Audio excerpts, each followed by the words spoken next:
One small step for man.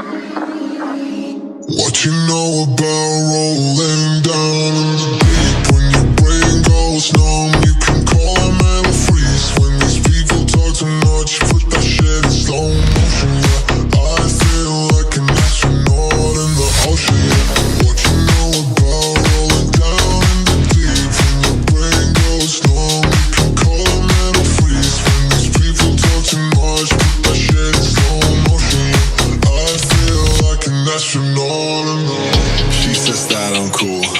I'm like, yeah, that's true. I believe in G.O.D. Don't believe in T.H.O.D. She keep playing me down. I'ma play her for fun.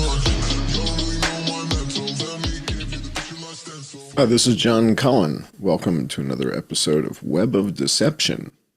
In this episode, I'm joined again by my co-host, Jason Goodman. Jason, thanks for joining me. This is going to be awesome. Big week. Hunter Biden's laptop. Yeah. 51 members of the intelligence community said it has all the markings of a Russian counterintelligence cover-up, except the FBI said not really. What a week. What a week. The FBI brings this thing and says, yeah, it's kind of real. Yeah. So I guess we're going to review all 51 people that signed that letter this week. But the connection between Adam Sharp, the laptop, and the whole Web of Deception, George Webb thing, that's what I think people are curious about. Everybody wants to understand this better. A lot happened this week. So why don't you kind of help us with the stuff we can talk about on YouTube? And then when we go to the patron-only portion, I'm sure you'll take us into a deeper part. But yeah, why don't you walk us through who we have here on the thumbnail? Of course, Web of Deception. We have the Black Widow himself. So we got George, and then we've got the. This just cracks me up when you sent me this thumbnail. I'm just cracking up from this, and I'm thinking Mario these guys, Brothers. They've got to be asking their management, can we drone these guys yet? Can we drone these guys yet? It's like, please, can we, come on. We can just take them out now. Well, I think he tries to sue me for this, but he's a public figure abusing the courts. But we're going to talk about somebody. I mean, I've mentioned this person, but you probably don't recognize just offhand who that is. Vivian Schiller. It's amazing the role that Adam Sharp and Vivian Schiller, quite obviously, in my opinion, based on evidence I've seen in the public domain, quite obviously played a role in covering up this Hunter Biden laptop story. Because remember, Adam Sharp was first of all, he was the head of, news and elections and politics. He had all kinds of different weird titles at Twitter. Right. Yeah, U.S. government liaison, head of elections. At one point, there's a New York Times article that talks about how he's tasked with going around Congress and whoever has a Twitter account, he's verifying them. Remember when the blue check mark was this sort of black box mystery? There are these people who disparage you for having a blue check mark on Twitter, but it actually makes a lot of sense. It's essentially the exact same thing, John, that you and I do with the micro sponsorship. All of our viewers who value this work and recognize that we don't have giant corporate sponsors and this type of stuff gets kicked off of YouTube, and in 4 years you earn $46 on Rumble, but people who like the show become sponsors on subscribestar.com/IamJohnCullen and patreon.com/IamJohnCullen and odyssey.com/@crowdsourcethetruth and crowdsourcethetruth.substack.com. It's a long list of things that people can use to sponsor the show. But the point is, people who've been watching for a while have probably heard me mention Vivian Schiller. I was talking about verifying people on Twitter. That micro payment each month, it's not that much money. It's like $5, $3, whatever it is. But it just proves that there's a person behind that account. You're not having 1,000 accounts at $5 a month. If you want to troll us for $5,000 a month, I'll take it, Yeah. Well, it's interesting that you bring this up because this is an interesting twist. Back in the day, so to speak, before Elon bought the company, the blue check mark was not something you had control over. Right. You you didn't have the option of That's what paying I mean. $10, $50, $100. It was Right. up to them. They were picking, Yeah. well, this And is it the was velvet rope arbitrary. section. Right. This is the velvet rope area. Right. And these Right. guys are going to get the special bracelet. And Influence. They got to decide who had influence. And look, to a great extent, they still are. How do we know this shouldn't be 341,000 followers based on the research that you're doing and everything? And, I mean, this thing that went to 2.1 million with Norm, some of this stuff seems maybe anomalous. I don't know that they necessarily want us achieving this level of influence on Twitter. But that's just it. Adam Sharp was there, meeting with the politicians, deciding who's let's going to talk have about reach when. on Twitter. It's important when. So when he was at Twitter, up until when?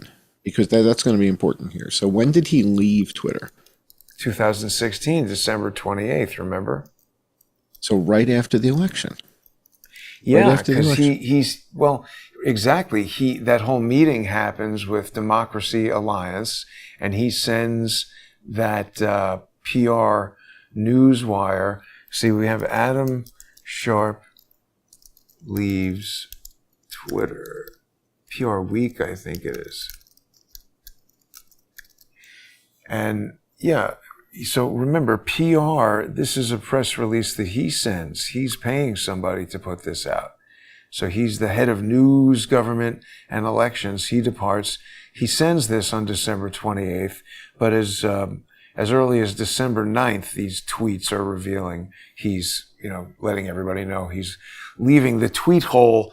But that meeting took place in November, where they had that whole. All right. So he's there. He's there for the first election where they don't expect Hillary to lose, but he's not there during the Joe Biden and the laptop and all that. So he's not there during the laptop saga. Well, right? He's not at Twitter in 2020. He goes into emergency mode after Trump is elected. So the sequence, and it is difficult to follow, I acknowledge that. So it's a good time to go through it. They have the whole Steele dossier, which is talking about Trump going to a hotel in Moscow and paying hookers to urinate on a bed. Never once do we see any surveillance. Moscow is a modern city. 2011, 12, they have video cameras at hotels, little check-in books with, Yaroslav, the bellhop. He's going to remember Mr. Trump. Where's Svetlana, the hooker? No testimony, nothing like that. But anyway, the point is, the 2016, they figure that Steele dossier and just the fact that somebody's being investigated by the FBI should be sufficient to prevent anybody from wanting to vote for this guy. But then he gets elected. And in November, that Democracy Alliance thing has that meeting, which it's spoken about in the Time magazine article. This is where they all meet and decide to save democracy by destroying Donald Trump's ability to govern or do anything. And that's November 14th or 18th, something like that, 2016. Then I believe they laid out their, La Resistance battle plan at that meeting. And then after that, on December 28th, Adam Sharp issues this, PR Week, press release here that he's leaving Twitter. And that's the same exact day that Benjamin Wittes sends an email to James Comey saying, hey, I don't know if this document is real or false. And by the way, when you think about it, so you were talking about this letter signed by 51 people. It's the same thing that Ben Wittes is doing. Hey, I'm not saying I made this document. I don't know anything about it. I just sort of found this crumpled up under somebody's lunch or something. Well, hang on. So we're on to a sequence of events here that's very weird and suspicious. So yeah, he leaves Twitter Same day, Ben Wittes over at Lawfare/Brookings sends this Yeah, letter to James Comey's right, pseudonym saying, you should right. probably check this out. And when we finally got to open the pinata, Mm. when we finally got to see the document that all the hullabaloo was about, that Brookings had to get in touch with James Comey about, Charles Ortell's on the list, a whole bunch. It's just basically a list of names. And it's like, yeah, I'm looking at him like, yeah, what the hell is James Comey got to see this for? To me, it was like a pinata that doesn't even have Well, it's Bazooka a Joe. setup. It's a It's like, setup. it's crap. It's like, what is this? This was it? You It was see, a, huh? the payoff never comes because again, they want a certain, they're setting up all these different things. It's like Costello with Michael Cohen. They didn't get Costello, so they just forget about it. But they set up all these things. They're trying to make a lot of complicated things happen in court. So they need All right, to set up these sophisticated ruses, and they frequently fail. So one of the ways in which this one failed, remember, we spoke about Peter Smith last week.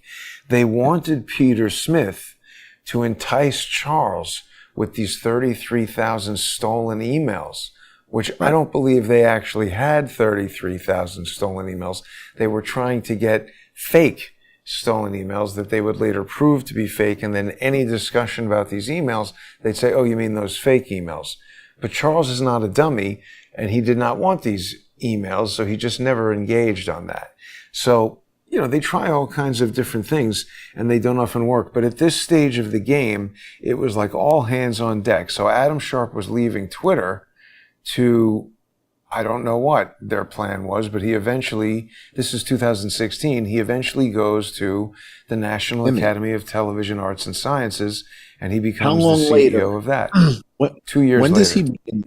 2 years later. 2018, he becomes the CEO of NatTest. Can we, you know what? I got a fun idea. Can we do something real quick? What? Because I'm really curious. I found a really cool trick I think you're going to like.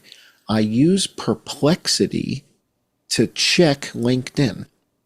So I go to perplexity.ai and I ask Perplexity, according to LinkedIn, where did Adam Sharp work between 2016 when he left Twitter and 2018 when he joined NatTaz? And Perplexity will go do the work for us. It's amazing. We know already. He was just running Sharp Things LLC, which is the thing. That's that political consulting company where, it shows him looking like he wants to make out with Obama. And as soon as I started entering evidence about that thing into court, he deleted the web page. Right. And that's in Stamford, Connecticut. Well, So that's just not a registered to his house. That's why they got So upset that's not when a children's toys. Those are not children's toys. So Sharp Things LLC, those aren't children's toys for 3-year-olds, right? We're not trying to hurt kids here. He's a consulting guy. So Sharp Things are not children's toys. No. It's strategic consulting and project management. Okay. His whole It's nonsense. thing. He doesn't have a his whole- job. So he No. doesn't have a job. His whole thing, and it's legitimate. He's an expert in, media and politics. He's got a very kind of actually lengthy career working with, Obama and lots of people. But I'm not kidding. His website is deleted. When I entered this evidence in court, he deleted the website. So we have to go all the way over here to archive to even see it. But it was sharpthings.io. He's appearing on the news and he's telling everybody about all kinds of whatever. So, we're talking about the laptop cover-up. And so that's happening, remember, in October of 2020. But we've got to get in depth on this. And in October 2020, he's at NatTest. He's at the Emmys, handing out awards to ESPN to people. They're flying who out the really, window to ESPN. You just know don't who's really work getting there. them. Yeah, We got the Kukla, whole Fran, and ESPN. Ollie are getting them. And by the way, I think the daytime Emmys, I think were just last week as we're recording the show. I think they just did the daytime Emmys last week. Maybe. I think so. So he's in charge of the daytime Emmys. It's like a certain category. Sports, news, Right. daytime So shows, online stuff, kids right, shows. so the ESPN. So the everything ESPN that's not debacle. primetime television is them. There you go. Cable. All right. So he's got the ESPN. He's got the ESPN debacle. That's on him. Look, there, His watch. that's Professor Hulk. What's his name? Brett Weir. Bear. What's his name? Brett Bear. Bear. With a beautiful home in Washington. We looked at Brett Bear's house. That was $38 million or something like that. So, all right. So there's that aspect of it. And he tells us he's a political operative, Adam Sharp. He denies it in court now, but this website says that. And there's video of this guy all over the place.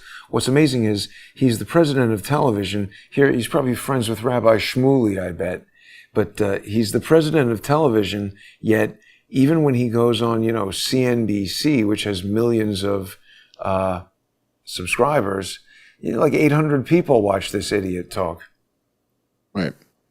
Now, there's an interesting aspect with the timing. So, again, when he left Twitter and Ben Wittes sends the email the same day to Comey, something interesting happens exactly 2 weeks later.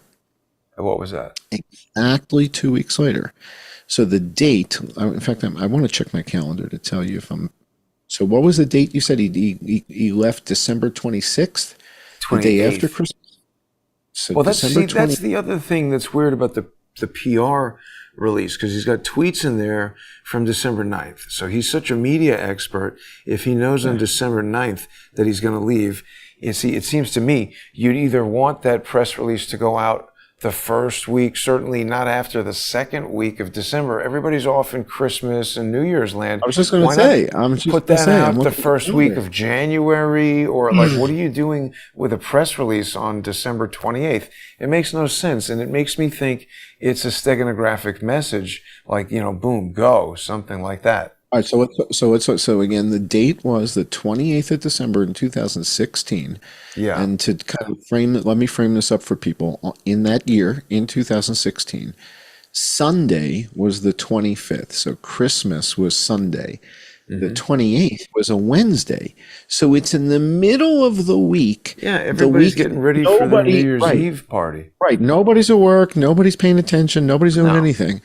So Wednesday the 28th, and then New Year's Eve was that Saturday the 31st. So about as slow a news week as there possibly could be. Now, he says it on a Wednesday the 28th. Now, let's go to, bear with me, not even 2 weeks later, 13 days later. So on Tuesday, the 10th of January in 2017, less than 2 weeks later, Dr. Fauci tells everybody there's going to be a surprise. Wait, you froze. He tells everybody there's going to be a surprise pandemic. A surprise outbreak, right? He's at Georgetown. Yes, they're unleashing the hounds in this moment. There's going to be a surprise outbreak.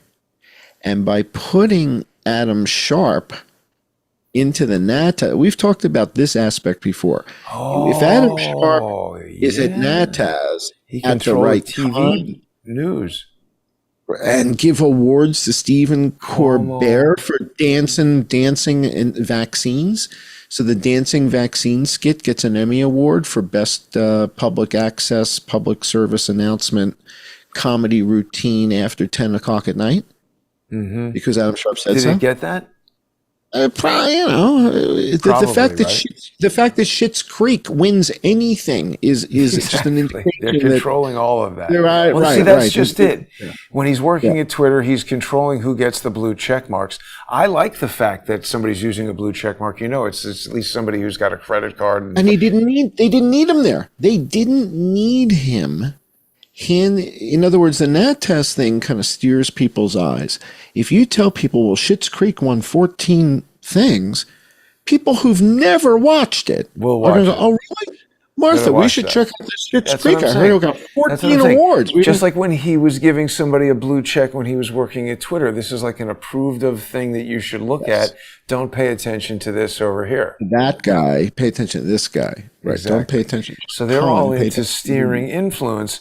And remember, we've looked at that video where Adam Sharp, I don't want to play it on here. We'll look at it again on subscribestar.com/IamJohnCullen, patreon.com/IamJohnCullen, and odyssey.com/@crowdsource the truth, and all the others.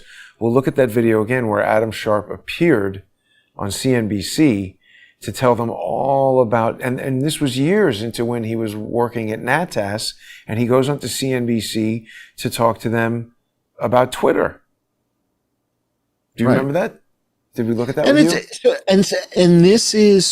It's interesting that you bring this up, because this is now jogging for me something that we're seeing right now playing out, and it's the same playbook. In other words, you keep identifying techniques Yes. that are in their playbook. And when we see other people do the same thing, it's important to point this out, okay? I agree. So when he shows up to an interview, and he's the guy from the Emmy Awards, daytime Emmy Awards, the crappy ones, and Why is he talking to talking him about Twitter? Right. It's kind of weird, right? Are they still interviewing Steve Wozniak about Apple? I guess they do. Sometimes, but that's different. He invented it, and Steve Jobs is dead and stuff. This guy, it's like this makes no sense. Executive from Twitter. What the hell are they talking to? And the other thing to remember is this interview is happening exactly at the moment that Jack Dorsey is in front of the Senate. Congress? Right. And they're talking about, hey. So you know who else they did this with? You know who else they're doing this with now? Rick Bright from BARDA. They keep saying, so Rick Bright from BARDA is very concerned about the bird flu. But Rick Bright hasn't been with BARDA. He quit his job as the whistleblower years ago. 4 years ago. Why do we keep going to Rick Bright as if he's running BARDA? Same playbook. It's like we go to Adam Sharp as if he's still at Twitter as the political guy. But he's not really. Well, in his case, I think he was actually still doing stuff for Twitter, is my point about Adam Sharp, because why the hell are they talking to him? You mean surreptitiously? Yeah. Not on the boat. Yeah. No, right. No, I think Twitter is not what they tell us. I don't think it's a social media platform. I think it's a fifth generation warfare weapon. And so what he's saying in this interview is that he wants it to be able to flourish with Black Lives Matter and the Arab Spring, because those things, they propagate beautifully through the platform. But he also, needs security on there, and he could slash the tires on his car. That would prevent somebody from stealing it, but it's not useful to him as a car. So he's advocating for censorship against disinformation, which is, of course, whatever. Sounds kind of personalized. Though. Sounds kind of. It's just whatever they don't like. Caproneish. It sounds Caproneish. Exactly. They're all in and where the did same he crew. meet? Where did he meet Valerie Caproni at CNN or something? C-SPAN. Okay, so and then you bumped into somebody. I don't know how comfortable. I guess it's okay to say. We don't have to name the person. But somebody said to you, "Oh, Adam Sharp, yeah, He said he's very close to the agencies." Oh, he didn't say he used to work at Wendy's. I thought No. he said, "Oh, Adam Sharp, he used to work at Wendy's." What did the guy say? He said, "Adam Sharp, he what?" Very close with the agencies. So see, this was C-SPAN 3, Security, Privacy, and Technology, a seminar featuring the incredibly annoying Valerie Caproni. Where is she? Here she is. And she's even, when she's younger, she's still kind of fat, but she's enormous now. This was 2009. And she's talking about, the FBI going dark, which is the whole communications are now proliferating on, consumers having access to end-to-end encryption and just all the different ways that people can communicate that the FBI can't tap into, and they're worried. Speaking of which, this was a topic that came up with the Joe Rogan interview for he had Ray Kurzweil on, and everybody was like, "That was the strangest interview he's ever done." Ray Kurzweil is so bizarre, and Ray Kurzweil was saying, "We can secure these phones. And Joe Rogan's looking at him like, huh? What? And everybody was freaking out about that. And I think your point, you mentioned this before with the Sacramento thing and Apple. And I Right. think that was a charade. I think that was a charade. I think Pompeo is like, we're really upset with Apple. And Tim Cook is like, everybody needs to have their privacy. I don't know. I've seen some I evidence think that we're watching a show. I think we're watching a show. Look, I think it's you know this is true because you've been in the software industry. It's a cat and mouse game where, this version, they can break it. Yeah. The next version, oh, now it's got some Right. upgrade. So, when I went to UAE and they had a special sticker on the box that said that FaceTime was hardware disabled, that made me believe that there was something about the encryption that they said you're not allowed to do this if you want to sell I'm this in our sure. country. Oh, yeah. I'm sure. There's some advanced technology in there without a doubt.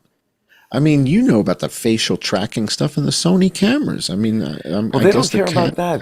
that. They just, as long as they can, Falcon Eye is the system that they use in the UAE to monitor every communication and everything. And so long as they can penetrate the security on the device, I think that's all they care about. But we should be heading over to our sponsor. Yeah, I want to talk about this exclusive. lady. I don't even know who she is. The lady in the Right. thumbnail? Vivian Schiller. Not We only gotta do I talk not about recognize her, never even heard of her. I never heard She's you very mention her. important in the I have Hunter no idea Biden who she is. cover-up.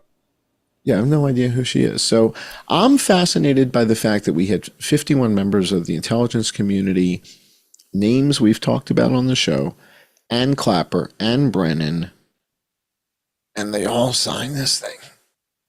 And now, who Emma Jo Morris, I think from Breitbart, was just in front of Congress a day or three ago, right? And said, the government is in cahoots with the social media companies and No, the intelligence that was a while ago community. that she was in front of Congress. Was unless that? she was back? Because I spoke to her when she was there. Oh, okay. So that's great. She must feel pretty vindicated this week. So that good for her. And I think Trump mentioned her, or no, Turley mentioned her, and I saw her on Twitter. But yeah, I mean, listen, they did great reporting, and it was all suppressed by these people. We're going to talk about how the role that Vivian Schiller played, the incredible ties that she has to Adam Sharp, and we'll talk about the Aspen Institute, which is another one of these Washington, D.C. based kind of think tanks that I don't know that much about it. I did know someone who was a member of it when I was working in Hollywood, one of these rich dudes who people have seen my interview, my phone, recorded phone call with this guy, Josh Greer. He was the CEO of Real D. That's how I know him. It was this big 3D company that bought Lenny Lipton's company to have his technology to make the 3D projectors. So this guy, Josh, made millions and millions of dollars when their company, I guess, went public or something like that. There was some event with the stock where they made all of them millions of dollars. Yeah, but dude, you find out at the end that Lenny is CIA. No. Which means that was John Merritt, not Lenny. Oh, I'm sorry. Okay, I'm sorry. I thought Lenny was CIA. John Nope. Merritt was CIA. Not that I Find know out- of. I don't think Lenny was CIA. Lenny thought I was No, crazy but on with his all deathbed. this stuff. No, the guy on his deathbed That's that you John found Merritt. out. Nothing to do with Okay, all I'm this sorry. other stuff. I'm sorry. I got confused there. All right. Well, look, I'm excited. I want to learn more about the laptop and this lady and how Adam Sharp is manipulating public perception. So we'll be right back in 5 minutes. This has been Web of Deception. I'm John Cohen. Thanks for joining.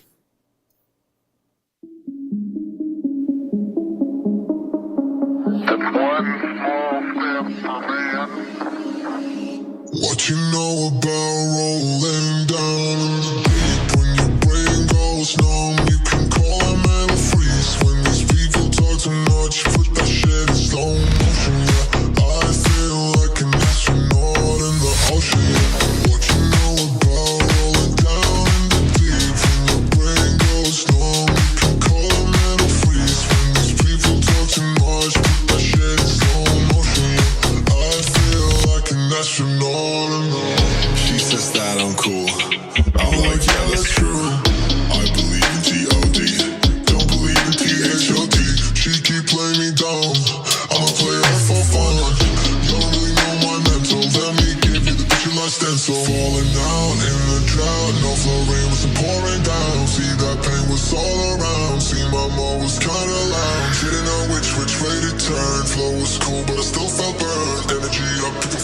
research. I'ma kill everything like this bird.